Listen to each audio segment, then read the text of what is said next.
a really young, down-to-earth kind of couple, so they wouldn't just stick to the old world, you know, French or Italian. So I then was thinking, well, Prince Harry loves Africa. He's even taken Meghan to Africa. And he also has a charity he loves in Lesotho in South Africa.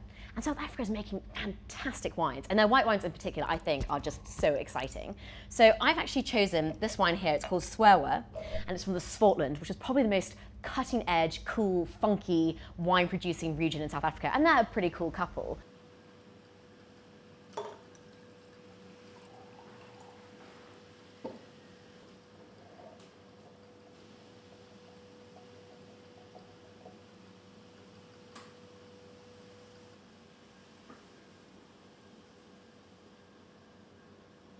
Taste. You can have tiny tasters or smaller glasses.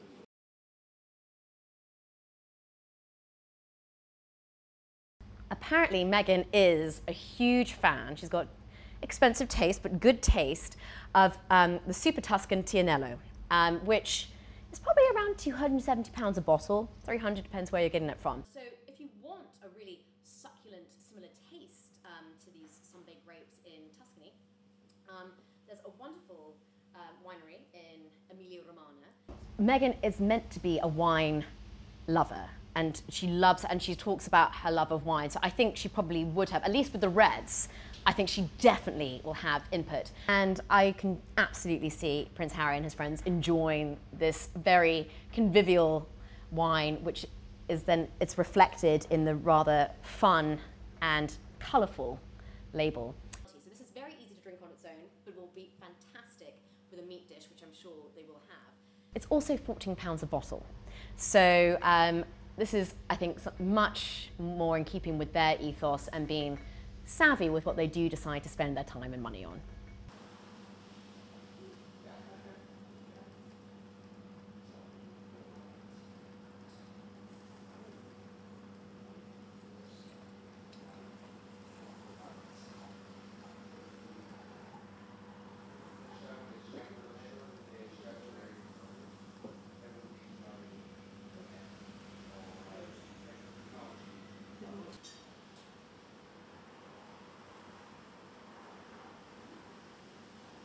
Well, it's amazing actually how influential royal taste has been for the nation as a whole. As early as 1152, when Henry Plantagenet married Eleanor of Aquitaine, England basically owned Gascony and southwest of France. We actually owned Bordeaux, and therefore we were able to set up amazing trade with them, and by far the cheapest wine to get hold of was from Bordeaux.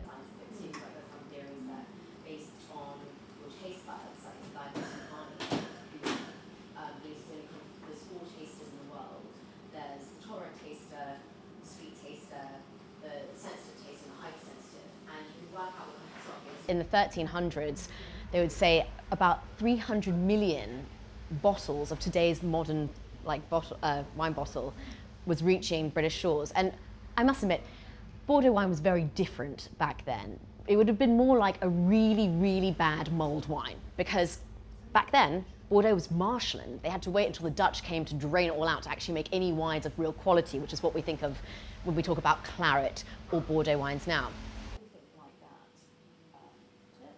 Champagne or English sparkling wine.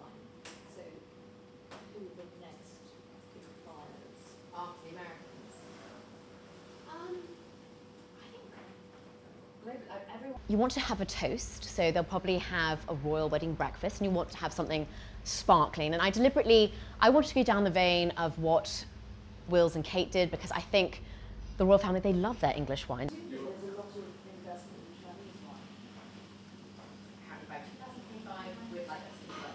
They might have maybe more input in the sparkling wine. I know that they themselves, as a family, love English sparkling wine because they even have their own vineyard in Great Windsor Park. I think they planted that in 2011. The first vintage could theoretically have been 2013. It's probably a small, though, quantity, so I'm not sure if they would be willing or quite frankly able to host the royal breakfast, wedding breakfast with their own sparkling wine, but maybe they would have more say on the English side of things.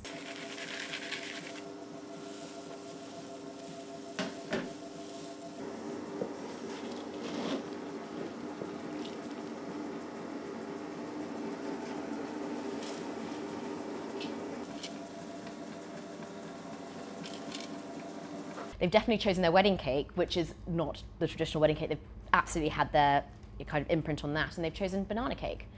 And I know that Kate Middleton, for the kind of reception afterwards and the dinner, she wanted to have crack baby cocktails. So if they were going along that line of thought, and Prince Harry loves to party, they probably would have their own cocktail. And I would just suggest, if they wanted a cocktail to go with their banana cake, definitely go for something rum-based. Or if you're wanting to be classy, really classy, you could go for maybe a Madeira